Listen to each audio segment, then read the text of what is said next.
Hello and welcome to another episode of Be the Love to Awaken Our Souls. Thank you again so much for tuning in this week. I'm Stacy Musial. And I am Brenda Carey with our special guest, Mary Gooden.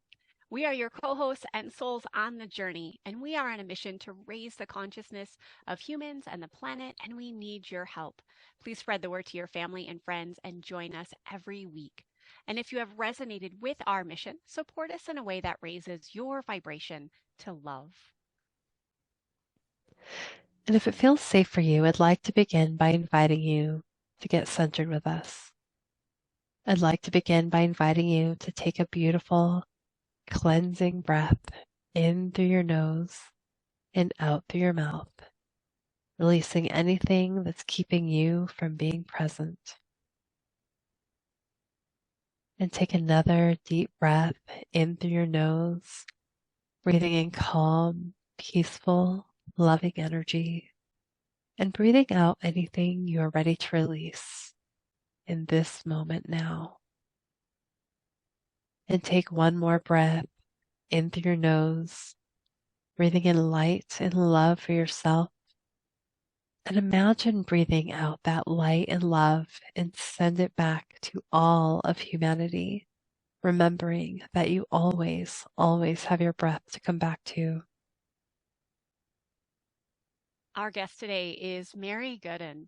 Mary is an international speaker and founder and CEO of Divine Destiny Mentoring and Publishing, and host of the podcast Shine Your Soul Light. After years of living the American dream, she is now on a mission to flip that ideology on its head to bring more joy, fun, love, and laughter to the hearts of humans worldwide. Something unique about Mary is that she doesn't just speak about thriving on purpose, she lives it. Mary leads a joy filled life with a daily commitment to her three non negotiable practices.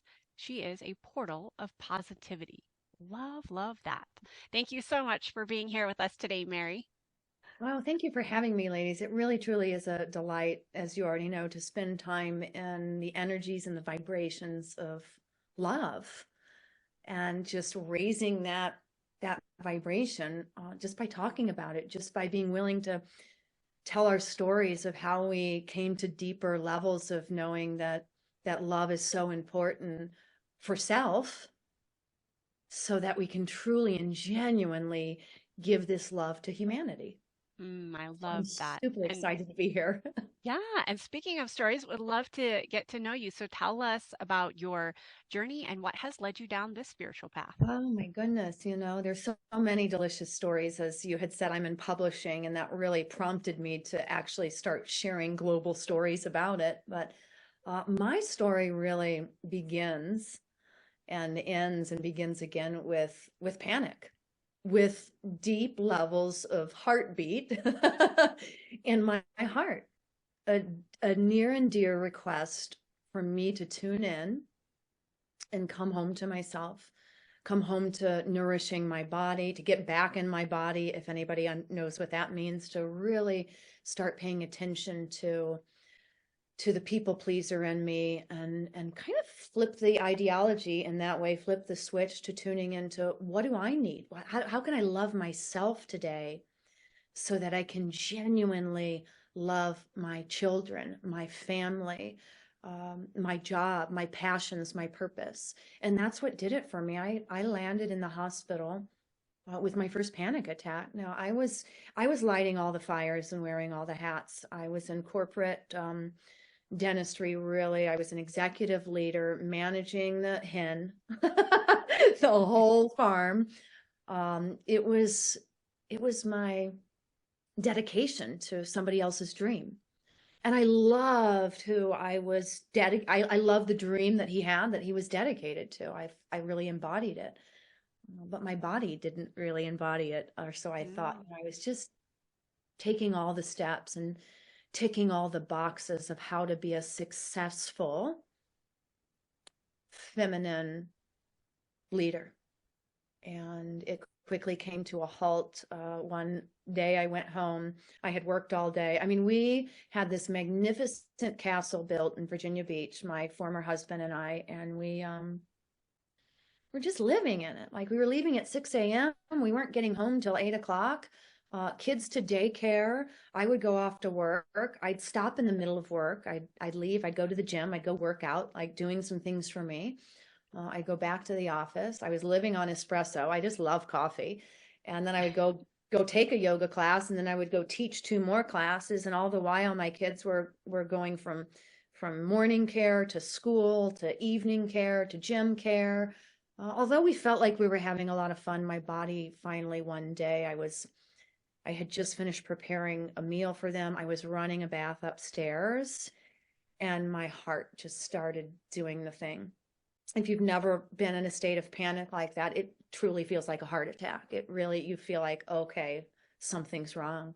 So I ended up in the ER that night, but I was still so wound up in this belief that we mothers, working mothers, leaders, have to let go of their emotions. We have to cast all this humanness aside to show up as this perfectly put together person. So I'm in the hospital like, nurse, I've got work tomorrow. I've got to get out of here. And it kind of hit me a couple of days after that. I was like, what are you doing? You're giving everything in you to somebody else's dream. You're trying to keep up with somebody else's idea of how life should be. And nobody's really been benefiting from it. I mean, from a facade place, I was running a multi-million-dollar company, so there was some benefit somewhere, but it just, my heart started beating. My love, my organ of love started crying out to me. And so along came oh, this is fun, a 4-year journey, a 4-year journey, which for that element just relates to the Mother Mary to me. The energy of 4 is such a beautiful heart opening, love yourself deeply vibration. It took me 4 years to finally resign.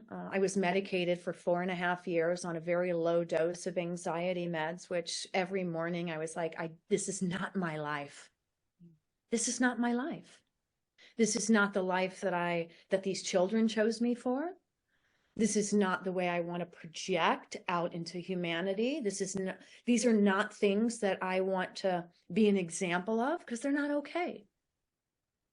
And so meditating, sitting to meditate for the first time. Now, I have a history of background of yoga. I went through yoga teacher training. I've played with Reiki, universal energy. I've attuned others to it. So I had been working on all these modalities. And it was really finally time to anchor in and be the example of them, to really practice what I was preaching to others on the yoga room floor. So I resigned from my corporate career. I decided to sell everything that we had in Virginia Beach. And I had spoken to my husband at the time. He was in Japan. He was he was in the Navy. And I was like, it's time for me to make a shift. If any of you have ever recognized, it's that moment of enlightenment, sitting by the fireplace enough nights to say, Mary, you have to love yourself.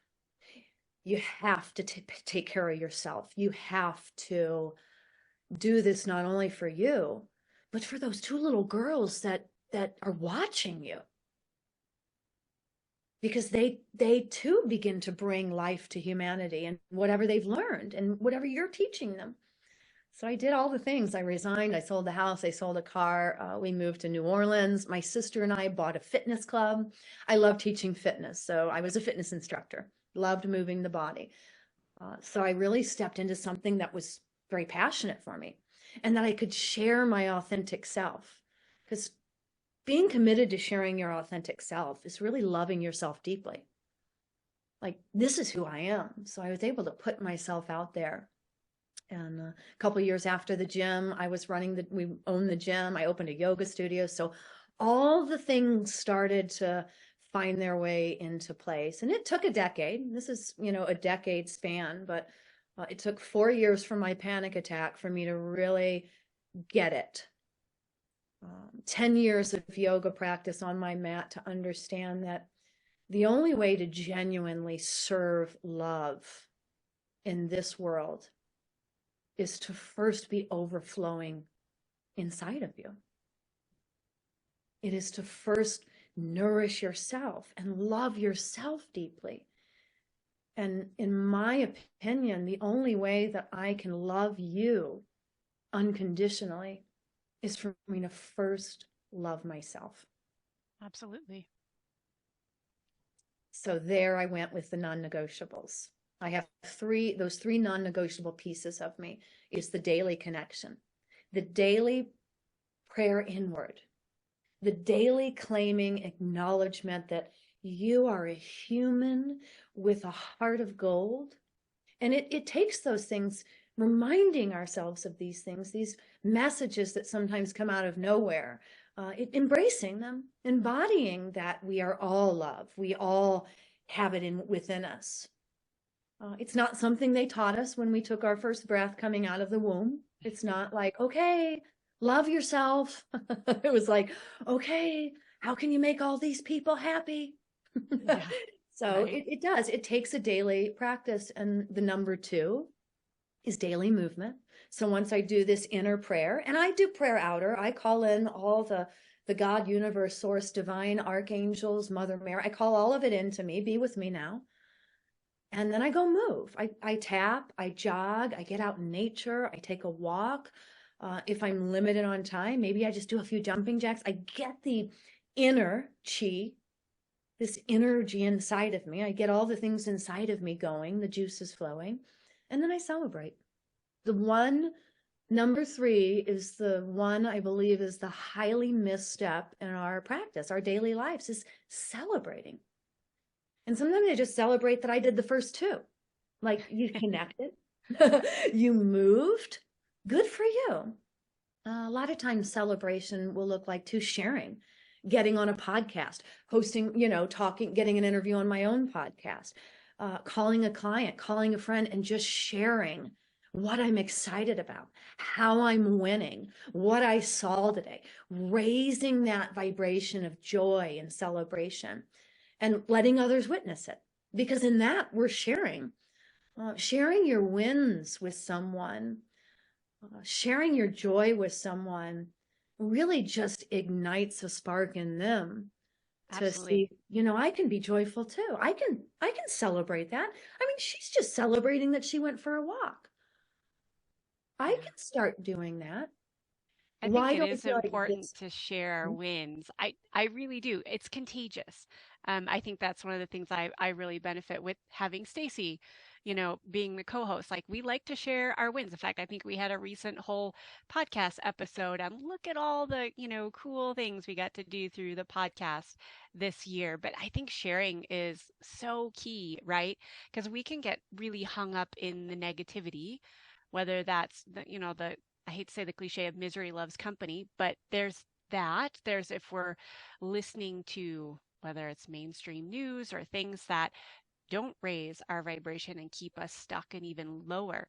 So I do think it's important that, light workers, intuitives, whatever we want to call ourselves, that we share those wins because it just ripples out. And I really have to be conscious of the people I surround myself with. Not saying I always get the choice, but I do choose to find those people. And I'm sure you are definitely one of those people. We need to have coffee and share our wins sometime because I like coffee too. Uh, and really spread that love out into the world. And I would love to know, as you're talking about your 3 non-negotiables, when you're talking about love and self-love, first of all, how you define love. I'm curious about what your interpretation of love is, and then the importance of self-love through these non-negotiables that you mentioned. So my definition of love is wide open space. And yes, for those of you that like to use the word boundaries, it's just being wide open. It's understanding. Now I do have an affirmation that is in my book, Abundant Affirmations 33. That reminds me every day that I'm safe, supported, and loved so that I can just open my heart. There's no judgment. There's no expectation. There's no condemnation. There are none of those boundaries that we have been taught to, well, maybe I should look at this a little bit more. I'm just wide open. And a lot of people still, even in our space of soulful businesses or soulful life or spiritual living, that still say, well, you do have to protect yourself. And I've gotten to a place in my vibration where I am wide open to being unconditional for whatever it is that's moving towards me. I know I'm safe, supported, and loved. So a lot of it is just claiming, knowing the truth that I'm safe, supported, and loved. But love is just being wide open. No judgment, no expectation, no condemnation. I'm taking each moment as it represents itself. And I'm just finding the value, seeking value. I don't have any reason not to not look for value. I just see the value in everything. How is this experience serving me? How is it serving all of us? And that is love for me, just being wide open. Self-love practices. So being willing to sit down with myself and be with my heart and open my heart and look into my heart and remind myself that I love you. I say I love you to myself more times a day than I can even count. It just comes out now like, oh, I love you so much. Especially when I do something different. Like instead of saying, why did you do that? I'm just like, I love you so much. You're so creative. You're so creative, Mary. But to sit down and have that daily connection to myself, to understand that I am worthy to have now for me, I'm going to say for me, the first 4 hours of every morning are dedicated to my 3 non-negotiables. But when I teach others or lead others or encourage others, for me to flip the switch and just take the first couple of moments, the first couple of conscious breaths of my day with my hand on my heart and saying to my heart, show me the way today, what is mine to share? That's the easiest way you can start really giving yourself the first moment of the day instead of, what do I have to do today? I have this whole list because most people are still waking up with that. I've got to get up because I have to go check these boxes. What if for the next week, instead, you woke up and you came into consciousness and before your feet even hit the floor, you just put your hands on your heart and said, show me the way today. What is mine to share? And then just notice how it might shift. Or, if you can give yourself 3 minutes a day, again, because I do baby steps, because I get it. I was 22 years in the corporate. I was 22 years of waking up with a massive to-do list. And what I really want others to wake up with, or what I really encourage others to say is, who do I get to be today? Love that. Who do I get to be today? Show me the way today. Who do I get to be? So it's taking that first moment, that first waking breath.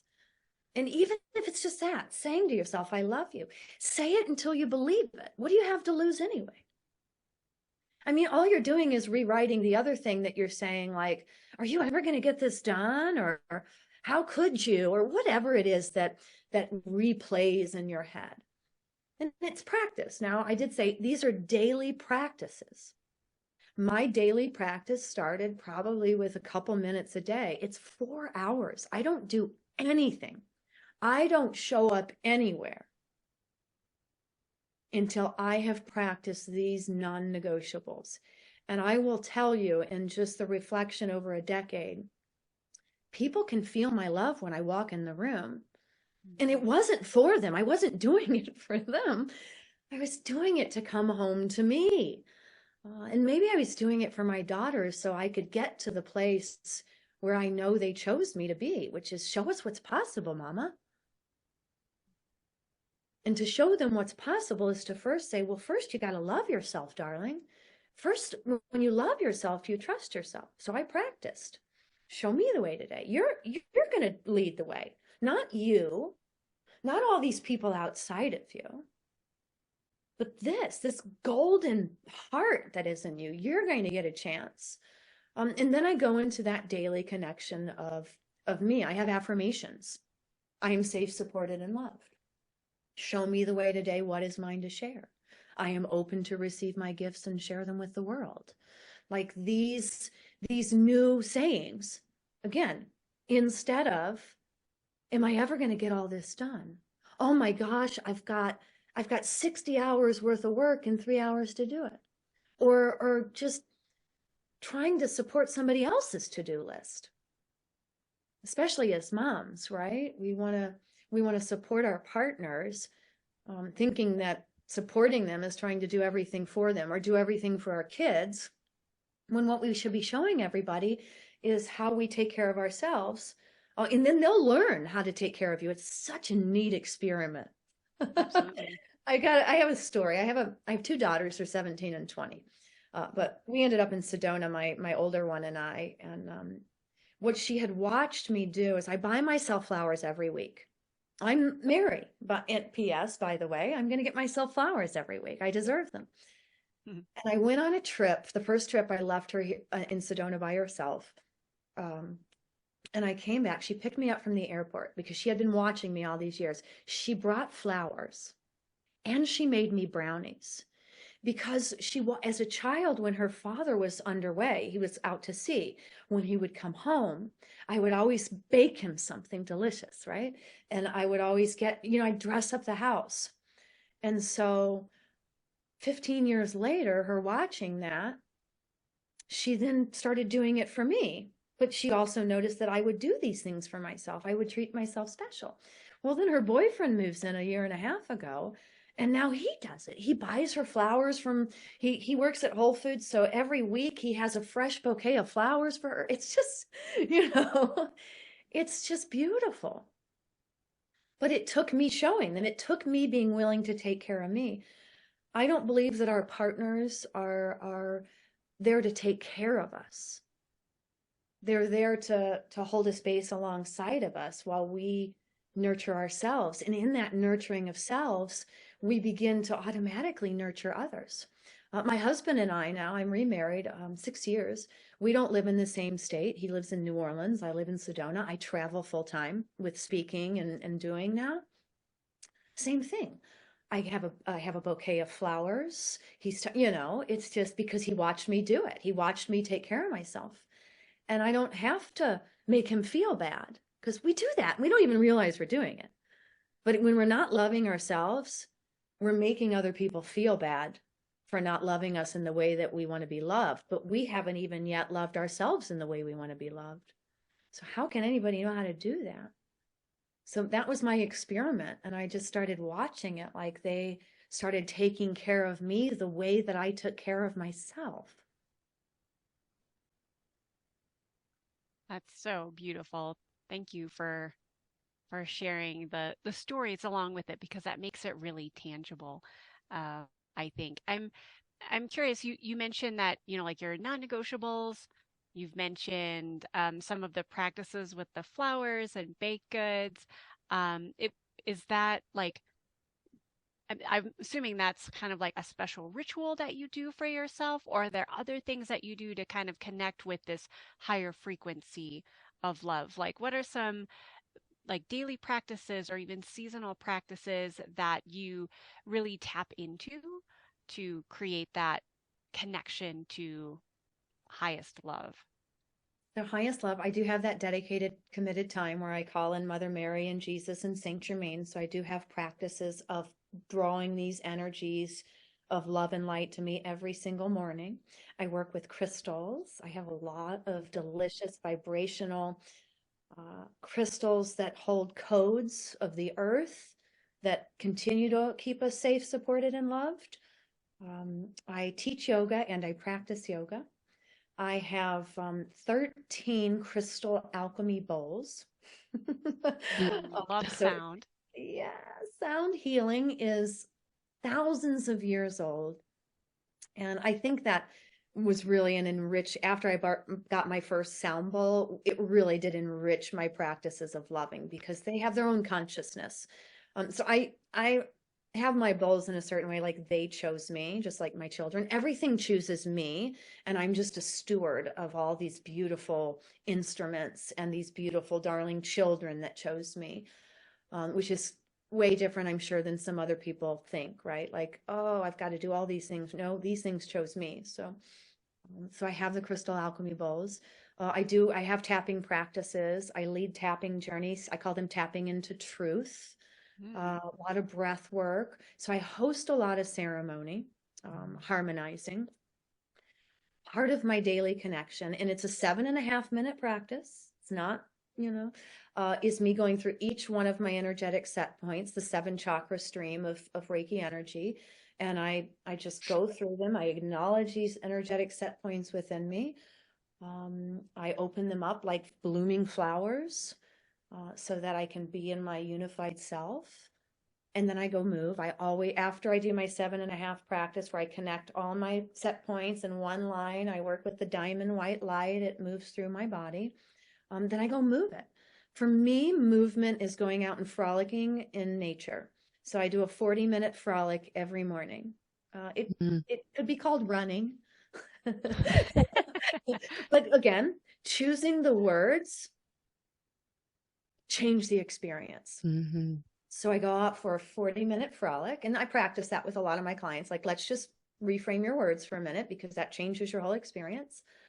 I take myself to lunch probably 3 or 4 times a week. As I said, I don't live with my partner full time. And so I spend a lot of time treating myself well, which is second nature, because I believe that abundance thrives in our ability to be in our most authentic vibration, which means I'm never alone. Everybody's always around me. So then I just go share that spirit. I'll go sit at lunch alone, but make a ton of friends. And I do that movement. Nature is huge for me. And I don't know about you ladies, but just even a 5-minute walk, being in full awareness of the fact that Mother Nature, that Mama Gaia, that Earth has created the most beautiful things for us to witness. That has, like, you can see love all around you when you come into awareness. So part of that connection puts me into awareness for the whole day. But then I just move around. And then, like I said, I celebrate. I take the first 4 hours of my day for me. It's not selfish. It's not even selfless. I call it being soulful. I'm nurturing this delicate little bright soul that is within me. And I'm allowing it to find the most valuable, well, every experience has value. The most exciting experience that I could walk it through as a human. But my practices are that yoga. I like to frolic. I like to lift some weights, like just a little lightweight, high rep.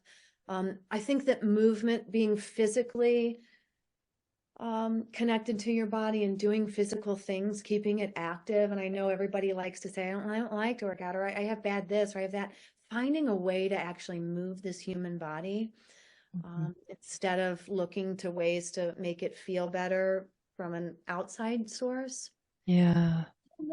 Any movement of your body, and starting any movement practice will bring it back into harmony.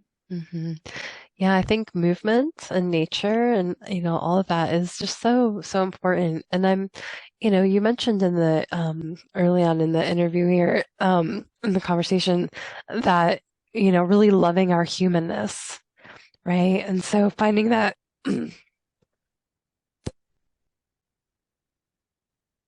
excuse me, finding that space to also love the humanness and move through that.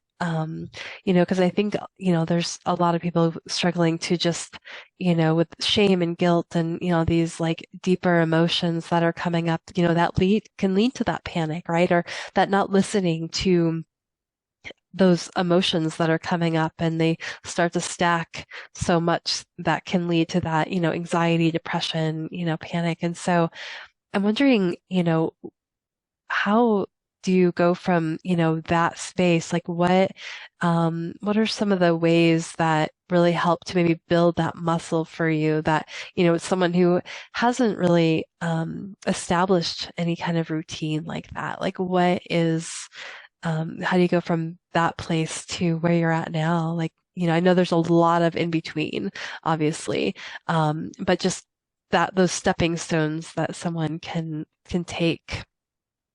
I always now I'm very fond of Reiki energy. I think it's a very universal, soft, delicate practice. I don't, love is my religion. So I feel like that for me was the most softest of all. And that's where I started with Reiki practices. It is true. We, it's important for us to get in our body. And what do we mean like that? Um, for so long, we've been taught to medicate. If something hurts, outside, something outside fixes the inside. And that's being outside of our body. Or like you said, just stacking it, like I'll worry about this later. So these gentle practices, by just literally putting your hands on your body, you can put your hands on your root chakra and affirm. And this is how it started. Again, it was connecting. Okay, there are energetic set points. There is somebody in there.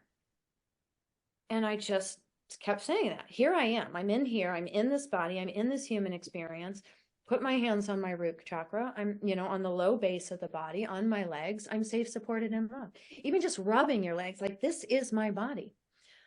I say that too sometimes, like when my legs start to feel sore after a hike, I'm like, these are my legs. These are my, claiming these are my legs and I feel you and maybe I'll rub you and maybe, I'll respond to my body like it's a baby.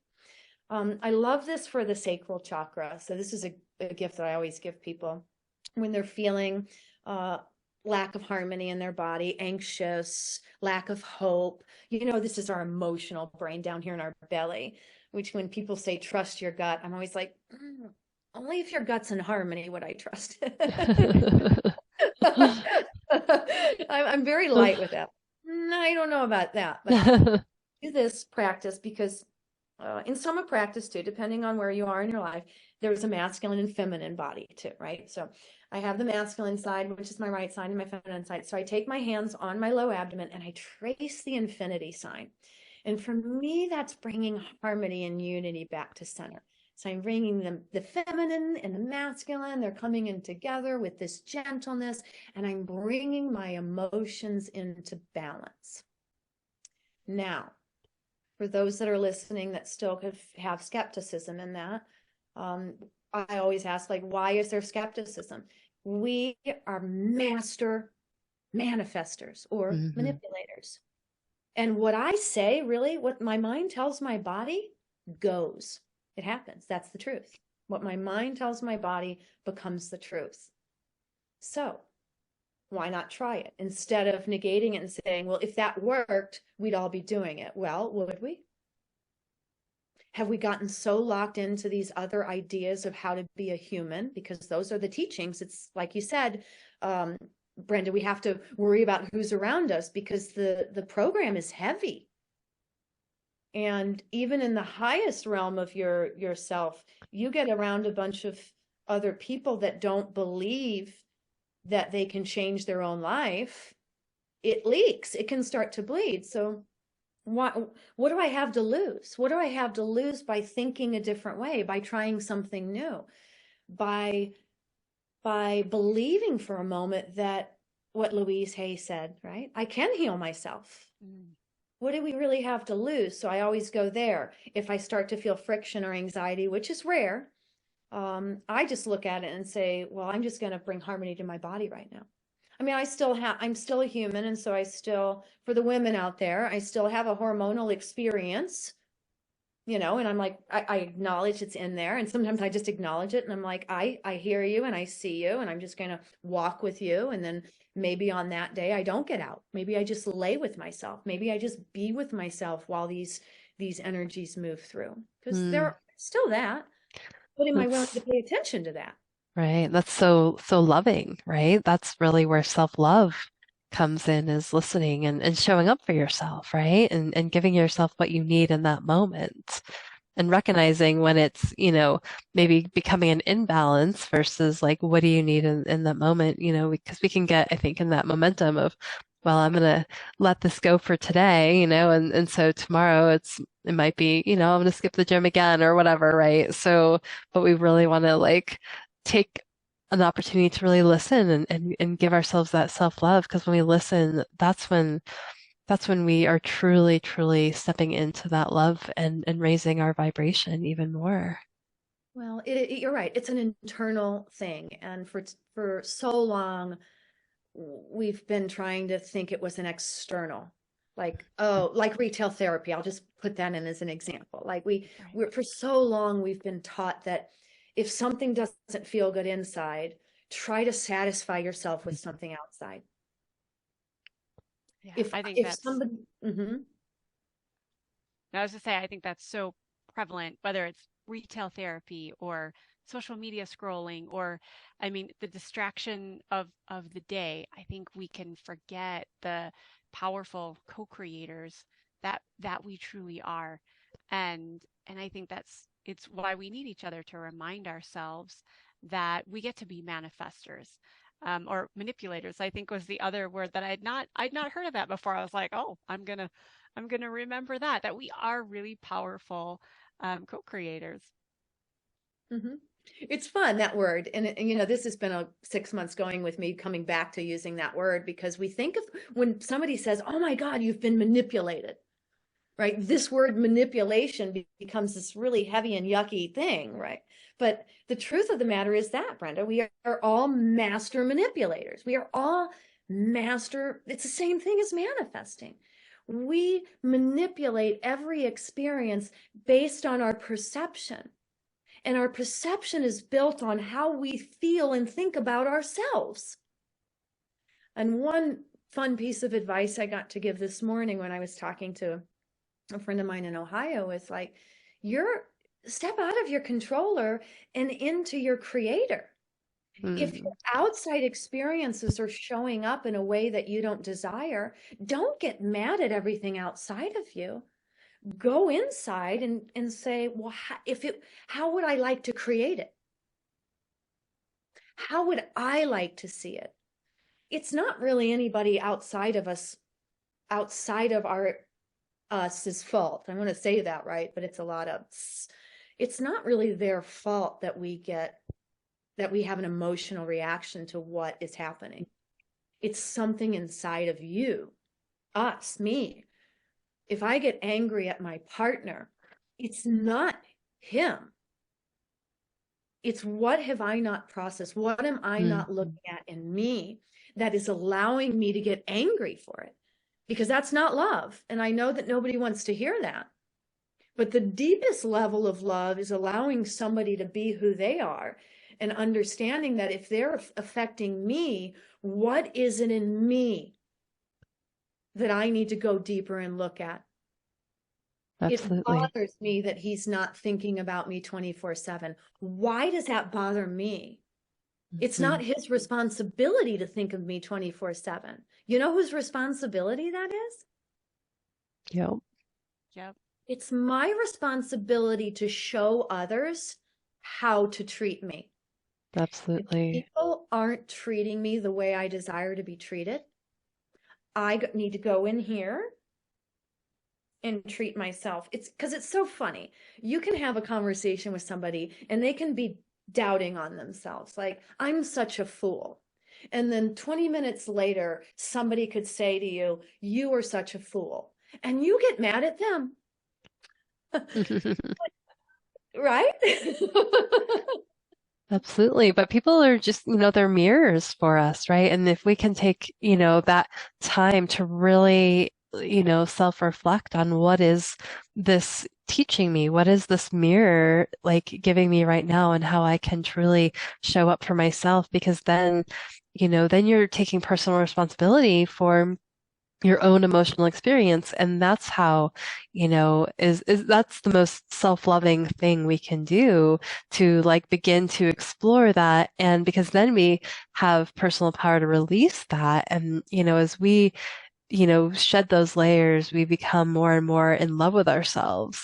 And then, we truly can be the love, right? This isn't that's all about what our podcast is, right? It's going within to show and shine our light and shine our love within or without, so that we can truly shift the world.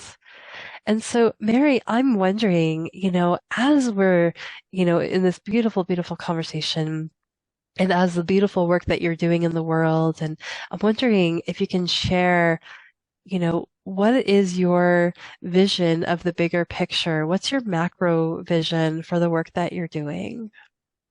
So the vibration that I hold and that I claim in my daily practice is my self-responsibility, is holding the highest vibration of unconditional love.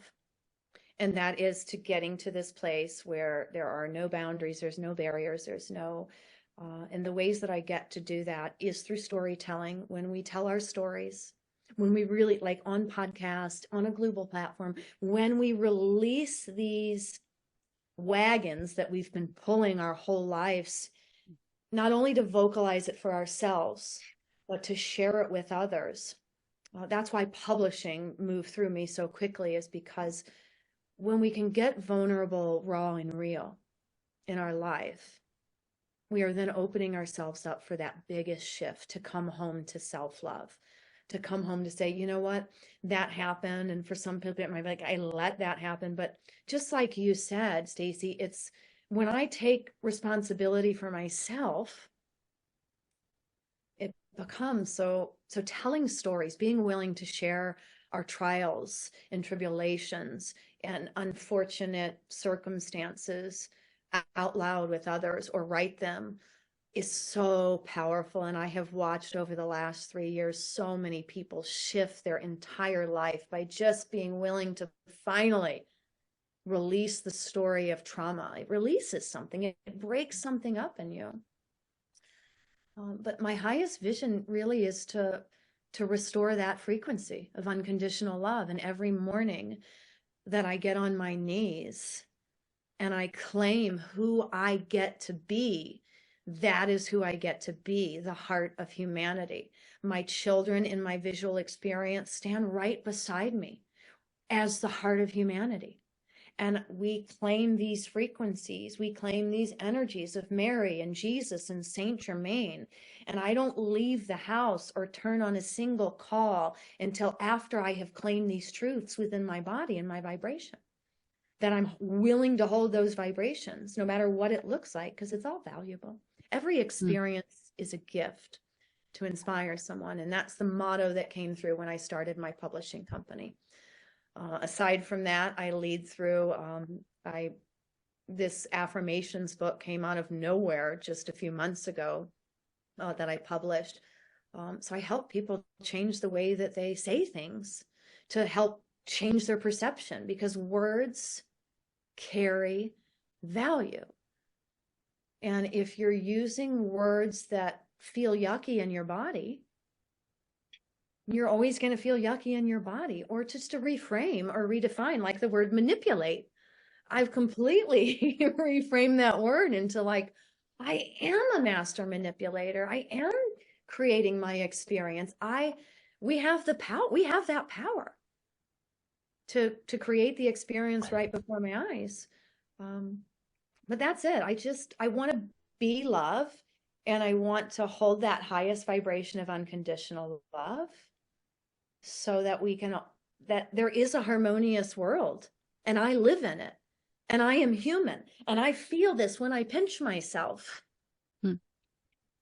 There is, I like to call it, where I'm in the frequency. I am moving at the speed of love. I am in it.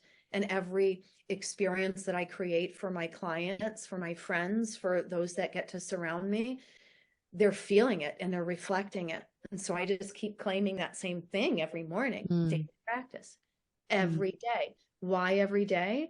Because every moment is changing. Sometimes it's a couple of moments a day. But that's it, to restore it, to remind people that it's available to each and every one of us. And that's what I'm going to do for really for the rest of my life. And what does that look like? Treating myself like the golden flame that I am. That's beautiful. Thank you so much for sharing your vision. I definitely resonate with so much of this conversation. And as we wrap it up, could you please tell our listeners where they can find you and anything you're currently working on? I'm always working in the realms of love. It's easy to learn more about me at marygooden.com, MaryGooden.com. If you hit I think it's a / and you might have this in the notes, gift, you'll receive a gift from me that also a downloadable that leans into how do I claim my life? After claiming my life, how do I create it? And then how do I celebrate it? It's easy. Beautiful. Marygooden.com. Beautiful. Thank you. And we will add all those links to the show notes. So thank you, Mary, so much for being here with us today and this beautiful conversation. And thank you for listening to Be the Love podcast. If you've enjoyed listening to our show, please share the love by sharing it with your family and friends, giving us a 5-star written review on iTunes and Spotify, or liking us on Facebook. And please consider supporting our mission to awaken our souls with a monthly donation that helps us with the operating costs of this podcast so we can continue to spread the love. To contribute, visit our Patreon website at patreon.com/Be the Love podcast. And stay tuned for more episodes being released on Mondays at 5:55 a.m. Mountain Time.